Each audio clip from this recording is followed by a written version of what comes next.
Arcade computer, cute and neat. Arcade computer. Arcade computer. Hola amigos, bienvenidos a la Universidad Fundes junto con su consultorio jurídico Santo Tomás Moro. En este video hablaremos de la toma y retoma del Palacio de Justicia y entrevistaremos a algunos personajes de la época. Hablamos que un miércoles 6 de noviembre de 1985, a las 11:45 de la mañana, un comando de un grupo guerrillero del M-19 irrumpió violentamente en el Palacio de Justicia de Colombia, situado en el centro de Bogotá, a solo 100 metros del Palacio de Nariño, residencia del presidente de la República, en ese entonces Belisario Betancur Cuartas. Ese fue uno de los más crueles y violentos episodios de la historia de Colombia que últimamente terminó como en 28 horas después. Con más de 100 muertos entre civiles, militares y guerrilleros, 12 desaparecidos y casi completa destrucción de la sede principal de la justicia en Colombia.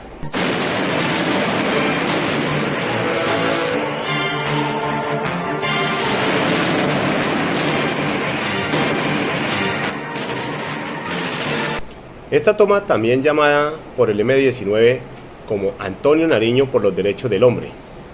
Unos 35 guerrilleros del M-19, entre hombres y mujeres, entran por el parqueadero del sótano del Palacio de Justicia en dos camiones llenos de armas y explosivos. Señor Gustavo Petro, díganos, ¿cuál era el objetivo de esta toma? Y entonces la operación era básicamente presentar esa demanda jurídica y defenderla ante la Corte Suprema de Justicia y ante el país. Y por tanto colocamos también los principales cuadros, abogados y juristas que tenía el M-19 en ese momento con las armas al hombro. Gustavo, ¿el M-19 cuenta con algún letrado que los asesore a este? Por eso está el exparlamentario y abogado Andrés Almarales también al frente del operativo. Y está un constitucionalista como Alfonso Yaquín, profesor de Derecho Constitucional de la Universidad del Atlántico allí, y otros. Cuéntenos, ¿quién fue el genio que organizó la toma? El genio de la operación militar, de la idea de coger el Palacio de Nariño y cómo tomar el Palacio de Justicia y cómo tomárselo y cuántos hombres, en qué forma hacer la operación, se debe a Luis Otero, uno de los comandantes de la toma. Luis Otero era un hombre que ya había estado, digamos, en la inteligencia de grandes operaciones del M-19. Él es el que se ideó la idea de la toma de la Embajada Dominicana. Participó en la operación del Cantón Norte, que se llamó la Operación Colombia, una operación por medio del cual en el 79, casi en los inicios del M-19, un grupo logró hacer un túnel en la ciudad de Bogotá hasta los almacenes de depósitos de armas del ejército y sacó 5.000 armas. Me imagino, Gustavo, que así como habían letrados del derecho, también habían políticos dentro del M-19, ¿cierto? El responsable político era el que había sido nombrado comandante del M-19 en 1985, Álvaro Fallat. Álvaro Fallat, el que toma la decisión de hacer la toma. También tenemos al coronel Alfonso Plazas Vega, comandante del grupo mecanizado de la Escuela de Caballería de esa época. Usted recibe una llamada del Palacio de Justicia. ¿Qué le dicen? Voz angustiada dice que se están tomando la Corte Suprema de Justicia. Yo le dije, ¿cómo se le ocurre? Me parecía descabellada una cosa de esas. Sin embargo, siguieron las llamadas y, coronel, se oyen unos tiros. Alerté a la Escuela de Caballería para que formaran de carácter urgente en la Plaza de Armas porque se estaba presentando un problema muy grave en el centro, en el corazón administrativo de la capital de la República. De acuerdo a la coordinación y el planteamiento del operativo del M-19, ¿qué pensaban que podía hacer la fuerza pública al respecto? Había la presunción que el ejército iba a intentar a sangre y fuego retomar el palacio. Y por tanto todo el armamento y el equipo de la gente estaba dispuesta hacia mantener la toma. El primer problema consiste en que uno de los tres grupos no entra. Por 3 minutos. Ese grupo se salvó. Coronel, ¿usted qué hizo y a quién le avisó para dónde iba? Me fui con 2 vehículos, un vehículo Cascabel, que es el que tiene el cañón de 90 milímetros, y un vehículo Urutú, que es un transporte de personal en el cual teníamos todos los medios de comunicación disponibles entonces.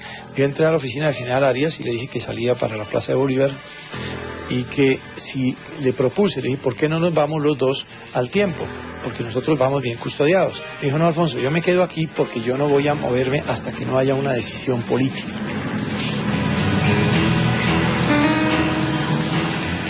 El combate en el interior y los alrededores del Palacio de Justicia continúa. Las armas automáticas siguen cobrando víctimas. Varios vehículos blindados de la Escuela de Caballería llegan a la Plaza de Bolívar y se ubican frente a la puerta del Palacio de Justicia. Coronel, usted al ver que era una toma al Palacio de Justicia, ¿qué pasó? ¿Qué le dijeron? Allí fue donde llegó la segunda orden. El general Arias Cabrales concretamente dio la orden de ingresar al Palacio de Justicia utilizando los vehículos blindados. Y ahí empieza pues ya el acceso. ¿Quién le dio la orden al general Arias Cabrales? El propio presidente de la República lo ha manifestado siempre, que él dio la orden, que él asume la responsabilidad. Fue una decisión difícil de tomar para él.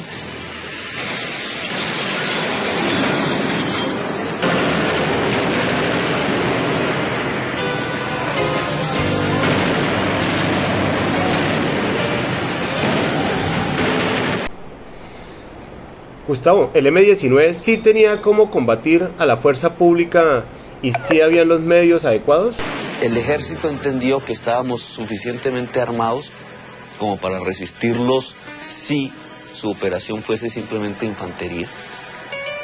Durante días, semanas, incluso meses.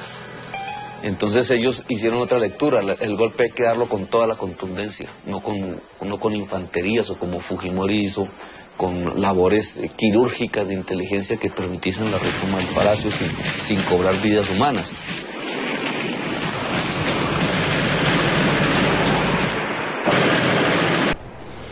Coronel, ¿el M-19 sí había hecho un plan que lograra su objetivo o usted qué piensa? Ellos no calcularon las cosas, no calcularon la reacción de las instituciones armadas.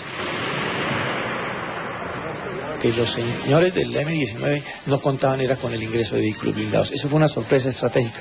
A partir del momento en que los blindados ingresaron, pudieron entrar protegidos en los aparatos blindados, pudieron ingresar los soldados, ingresaron las tropas.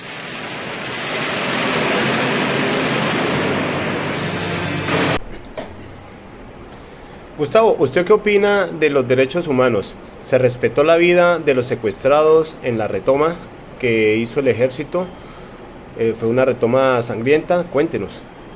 Por eso es tan rápido la retoma y por eso se hace de esa manera. O sea, usted no ve una operación de infantería entrando a tomarse metro por metro el palacio respetando las vidas de los civiles. Usted lo que ve es una operación contundente que hubiera podido consistir lo mismo en hacer pasar un avión y dejar caer bombas o disparar las mismas bombas desde las tarjetas contra el Palacio de Justicia. El ejército entró con todo, tiene tanques dentro del edificio, tiene hombres, está el GOE, la policía. Bueno, también tenemos al ministro de gobierno en ese entonces, el doctor Jaime Castro. Doctor, cuéntenos, ¿qué hablaron en la reunión sobre la toma en ese momento que presidió la reunión el doctor Belisario? No hubo discrepancias en esa reunión que presidía obviamente el doctor Belisario Betancur, el jefe del gobierno, el jefe del Estado. Había matices sobre lo que convenía hacer. Los dos grandes temas de fondo que se deciden hacia las 4:30 de la tarde tienen que ver primero con el hecho de que no se suspende el operativo militar.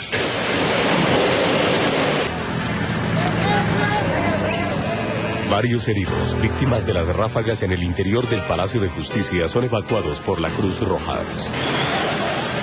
La fuerza pública tiene que controlar unos conatos de sublevación, de levantamiento popular, que tratan de originarse a pocos metros del Palacio de Justicia, con peligro de saqueos de comercios, de amotinamientos, y seguramente eso era algo que que a lo mejor los asaltantes del Palacio de Justicia esperaban que se produjera. Bueno, por último, ¿qué creen que pasaría con esta toma al Palacio de Justicia y qué consecuencias se acarrean hacia el futuro? Cuéntenos. Nosotros creíamos primero que iba a haber movilizaciones populares, que los militares iban a seguir supeditados al poder civil, que el poder civil no iba a permitir que un poder de la democracia aparente, ¿cierto?, el poder judicial en su cabeza máxima, la Corte Suprema de Justicia, sufriese daños, y que por tanto iba a haber un proceso de negociación real, con X resultados, pero real. Se dialoga con los asaltantes, con los ocupantes del Palacio de Justicia, pero no se negocia. Se dialoga en el sentido de que se les dice, y ese es el mensaje claro que se le envía a las personas que se comunican con ellos telefónicamente, se les respeta su integridad física, obviamente el derecho a la vida, y un juicio que no lo adelantará la justicia penal militar, sino la justicia ordinaria. Pero tienen que devolver el Palacio de Justicia.